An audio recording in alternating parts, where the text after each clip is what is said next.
Welcome back to another episode of Rewired Sober. I have a fake handy dandy microphone here. It's basically a toy. I'm recording this on my phone, so I will clean up the audio on the back end. I'm your host, Kate Vitella. I will be putting this on YouTube, so I may be talking about a lot of references that I have photos to. If you didn't know I have a YouTube channel, well, most people don't because I have a whopping 25 subscribers. But yeah, check out my YouTube. I'm going to be trying to put more content on there because I feel like it escapes the yucky algorithm of Instagram. And my YouTube is Rewired Sober, just like all my other platforms. Anyway, let's get rolling here. I'm holding this up like it's doing something, and it's not, but it makes me feel very official.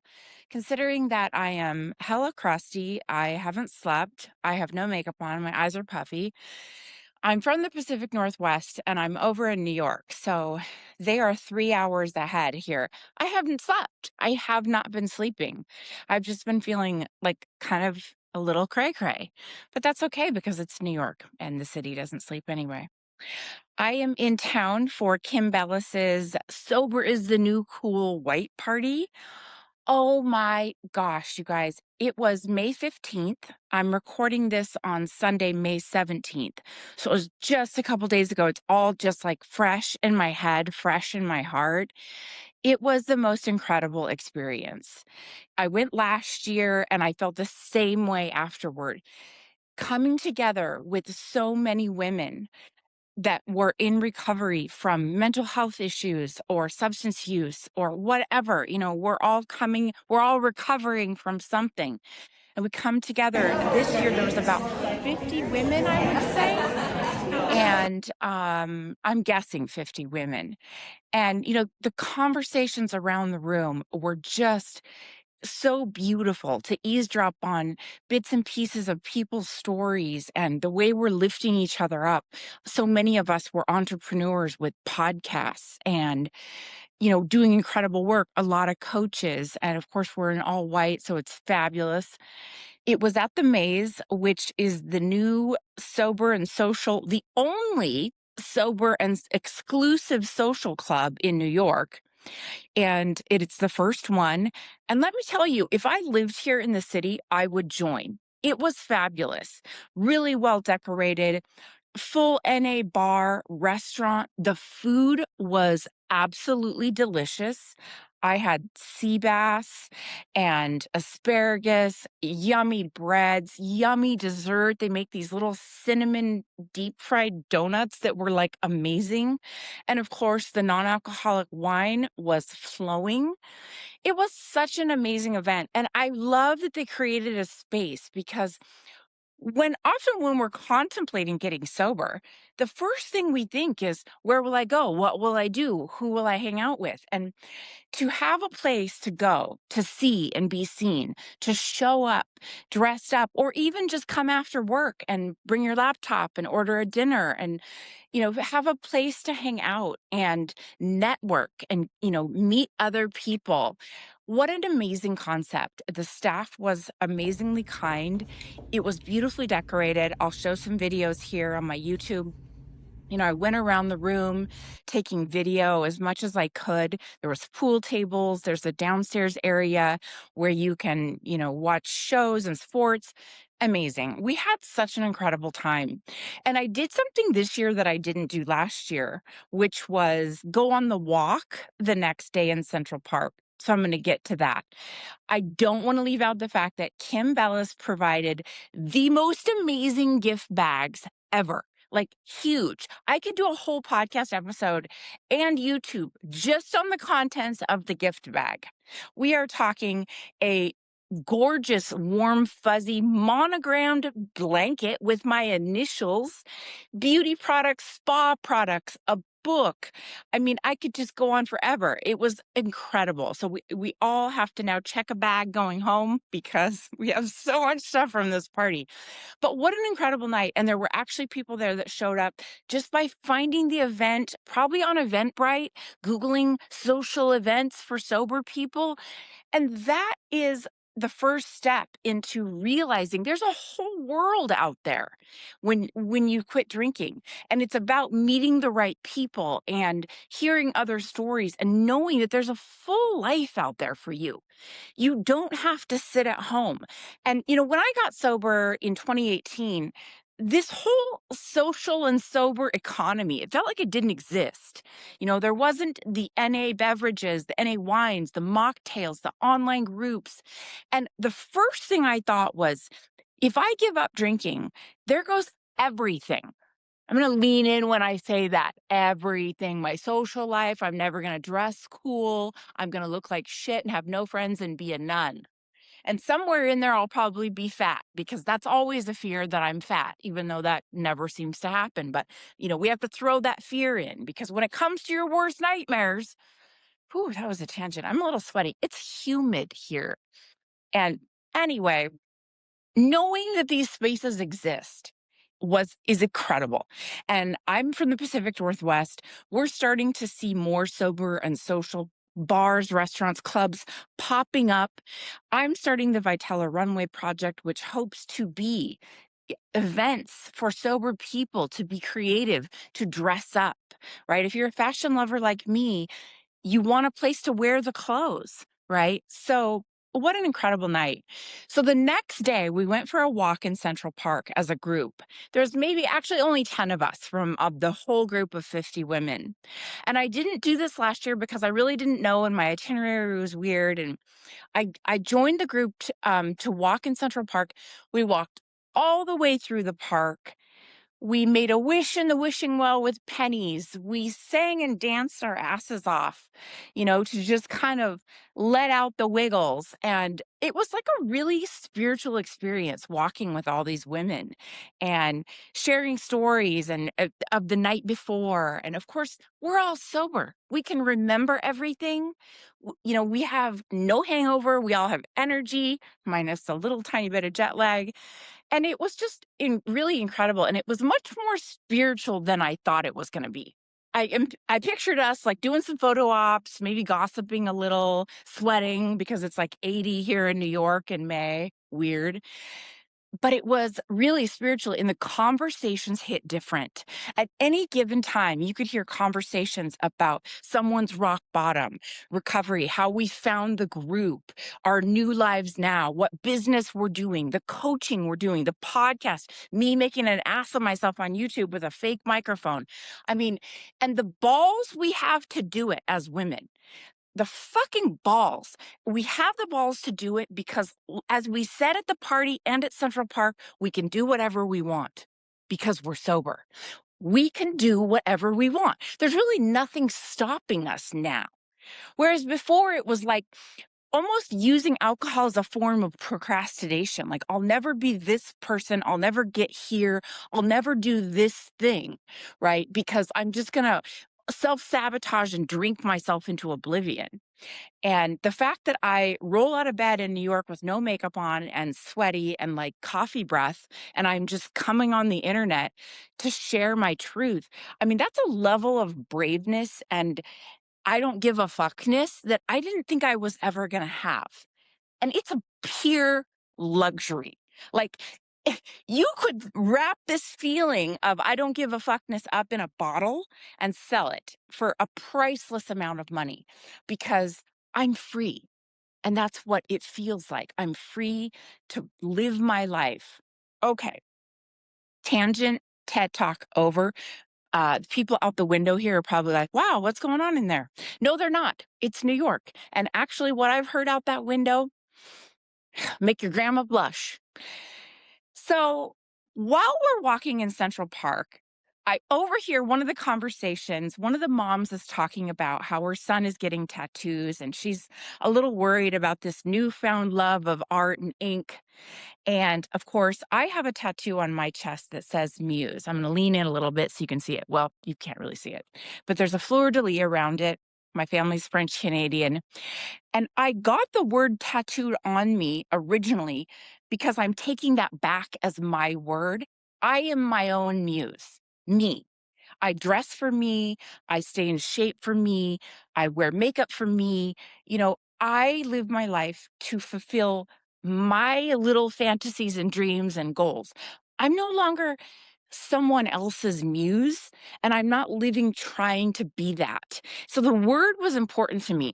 And of course, I just love it because it's a fashion term. But all of this kind of coincides because I'm going to pivot the conversation a little bit and talk about Julia Fox and stay with me here. On the plane ride here, I started listening to her audiobook, Julia Fox's audiobook, Down the Drain. And I downloaded it because I thought it was about fashion and the New York social scene. And I was like, oh, what a great way to get me in the mood, right, for the trip. And I start listening to it. It's about her childhood. It's about addiction, big time, drugs, hard drugs, alcohol, any drug you can think of, she got into it, sex work, just abuse. And her life was so incredible. And she kind of went in and out of sobriety until finally she is now living sober, I just read.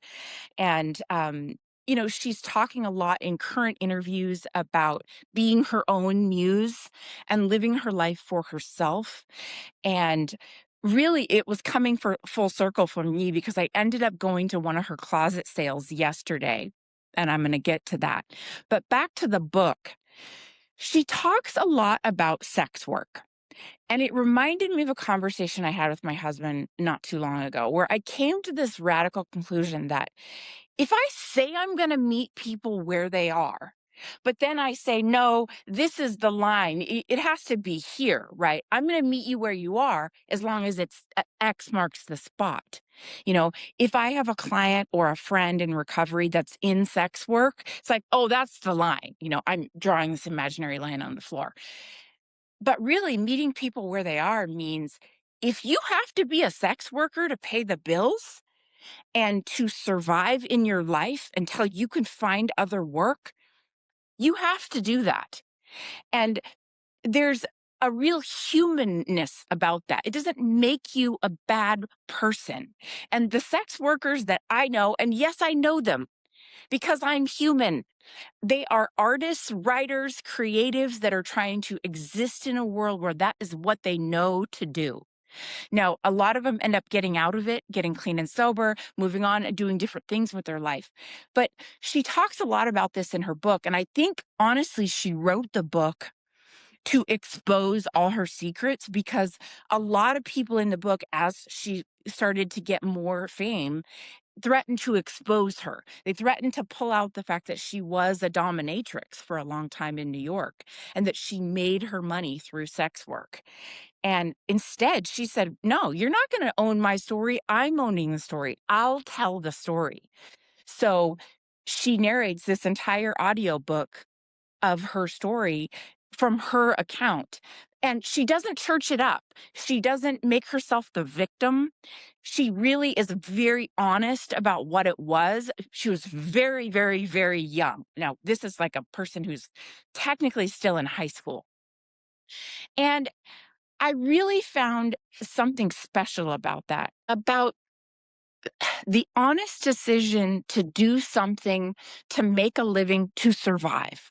Because we've all put ourselves in situations where we're not proud of, and we've all done things to survive in active addiction. And there's a lot of PTSD from that. Now, it ranges, right? Maybe you screwed up at a PTA meeting, or maybe you full on were a sex worker and asked out and did a bunch of shit. Sorry, trying to get situated here. God, ow. Anyway, it really ranges in people's lives. And so when I say I can meet people where they are, I have to take into account sometimes people do what they gotta fucking do.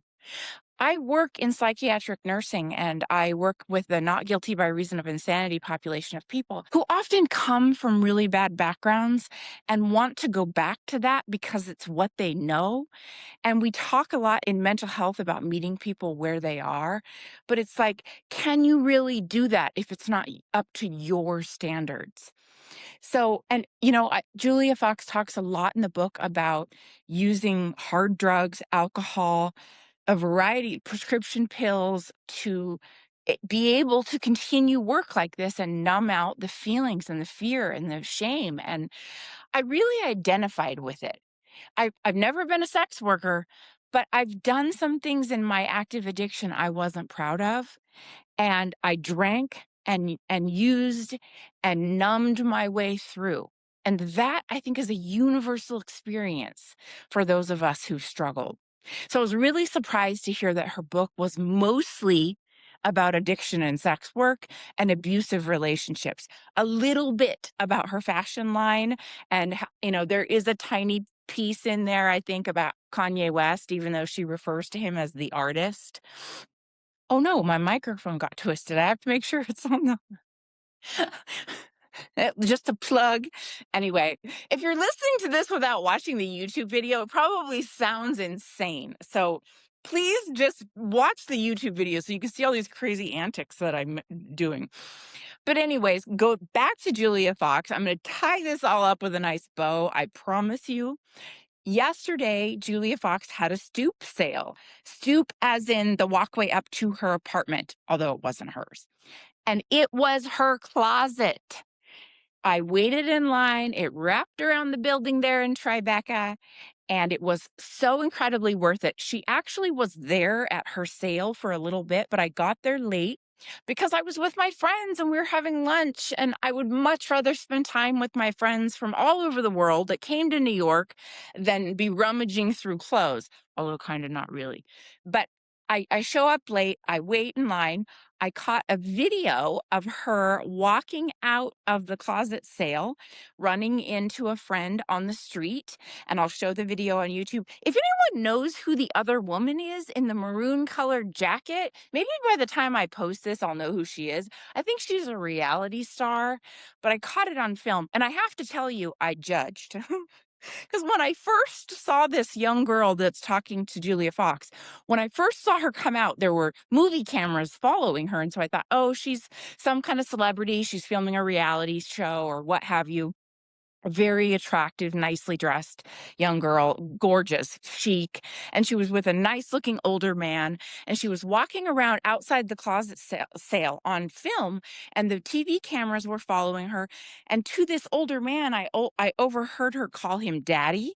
And I was like, oh, kind of cringy. Like, okay, I see you, bitch. Right. Like, I kind of judged her. So when Julia Fox comes out and they start talking, I'm filming with my cell phone like some, crazed fan.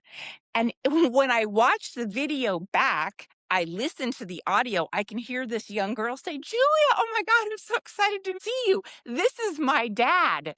Felt like a total judgmental asshole because she called him daddy because that was her daddy. Anyway, caught it on video. I go into the sale, and really, it felt like this woman's empowerment, hour for us because there were women that came alone. I came alone, and we were trying various things on in little corners of this place with mirrors stacked everywhere. And we were kind of pumping each other up like, that looks really good on you. That's amazing. You can wear that. You can do that. And I ended up buying a gorgeous Alexander McQueen sweater dress with some cutout in the front. I'll try to show a picture. I couldn't find it online, so I snapped some photos myself. You don't want to see me in it until I put some lace and mesh underneath because it's a little bit like TNA. Gorgeous dress that was Julia's, and I also bought an Adidas track jacket cropped. I'll find an image. I had a fabulous time, and I left there thinking, this is an interesting full circle for this trip that I've been listening to her audiobook, and there's so much stuff in here about addiction and recovery. And then here I am. I'm a big McQueen lover, and I feel like it's really on par with my mood and my style right now. My previous episodes, I've joked about going like all goth, and this is very, black, deconstructed, kind of longer sleeves. You can really dress it up or dress it down. Felt very on the moment. This trip, I would say I did a 9 out of 10 pack job. Normally I pack so bad. And I'm talking like totally sober. I pack really bad. I'll pack rando colors, 10 shirts and 2 pairs of shorts. I just throw stuff in a suitcase. As much as I love fashion, my husband teases me that I'm the worst packer in the world. So this trip, I made a point to only wear black and white.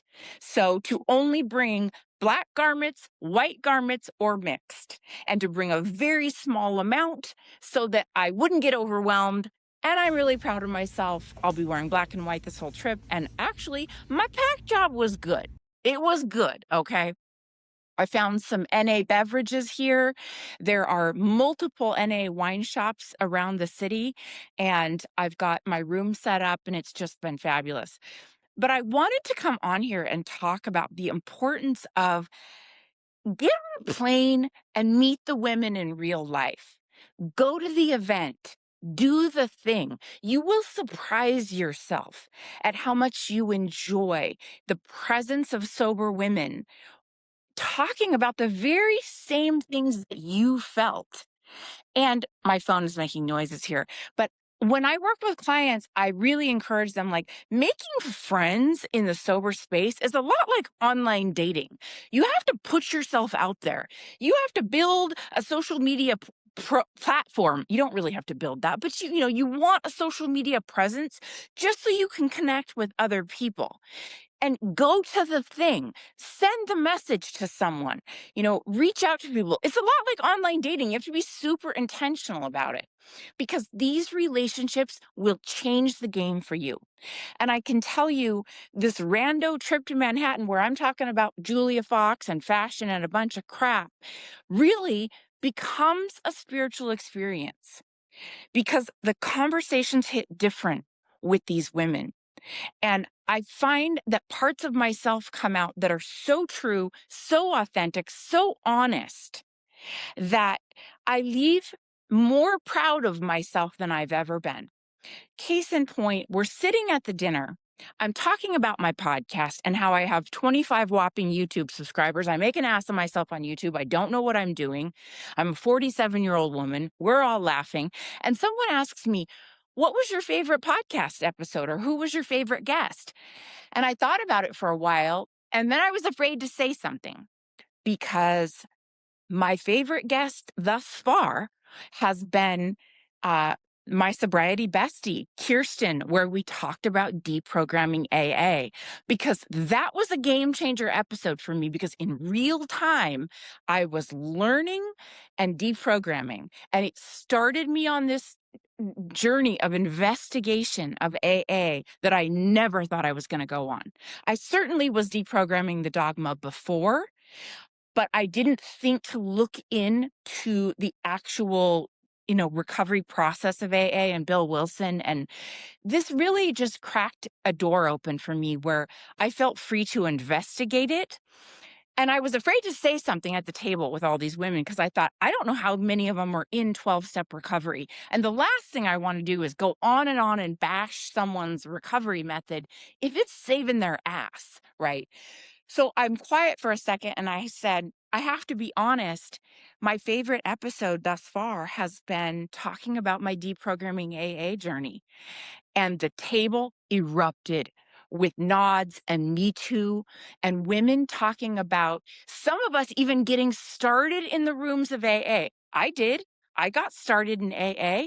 I think a lot of people do. It's everywhere. You can walk into an AA meeting everywhere, 24/7. There's a midnight meeting right down the road from me here in the city.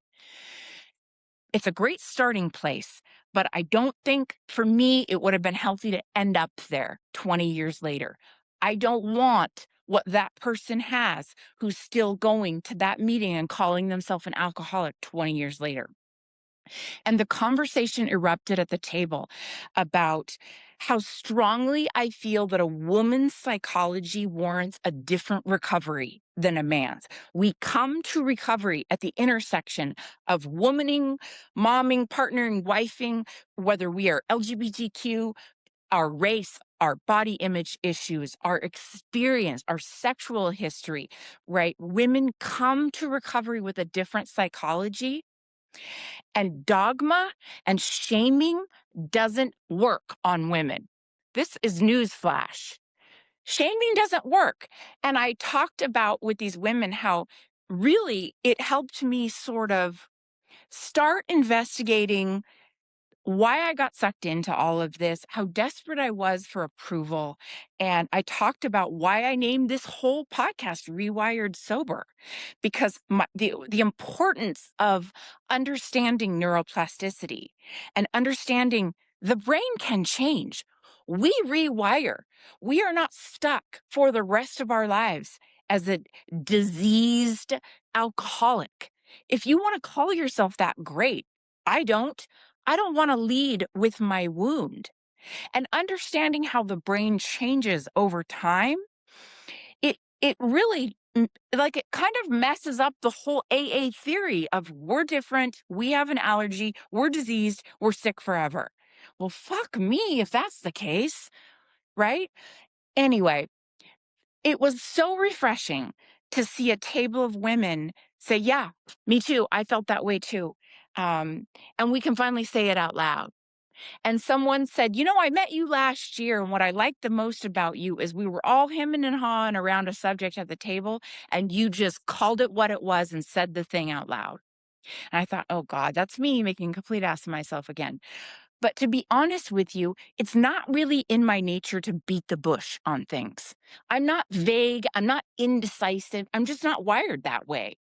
I mean, here I go again with neuroplasticity. And so for me to suppress this knowledge and this feeling about the dogma and the pseudoscience that's wrong, for me, it felt like such a self betrayal. And that's why that was such an important. And that's why that was such an important episode to me. And I feel like it's forever changed the game, and it's changed my business because I'll never again go back to parroting AA language because I think that's what I have to say.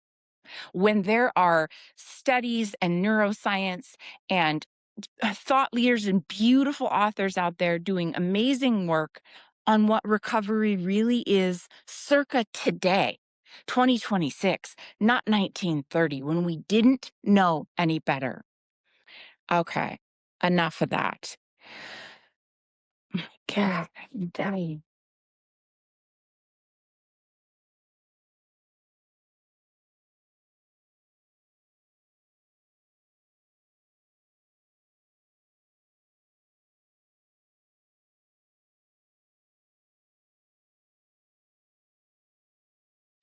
So I'm just going to close this out by saying check out the book Down the Drain by Julia Fox. But trigger warning, she does go into explicit detail. Although I loved it. I thought she was incredible. And get on the plane, meet the women, or at least slide into their DMs. It's free, right? Slide into someone's DM. The theme of this trip was me telling people, again, my famous line, I need friends. I'm going to be totally honest. I'm a 47-year-old woman who denounced AA publicly.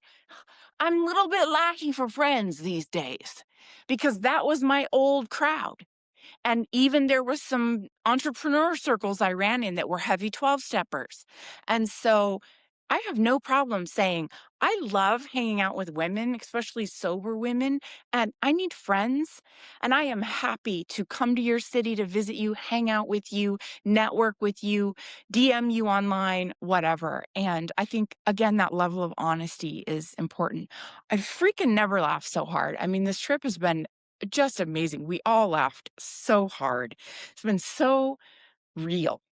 And I needed this. I needed every single bit of this.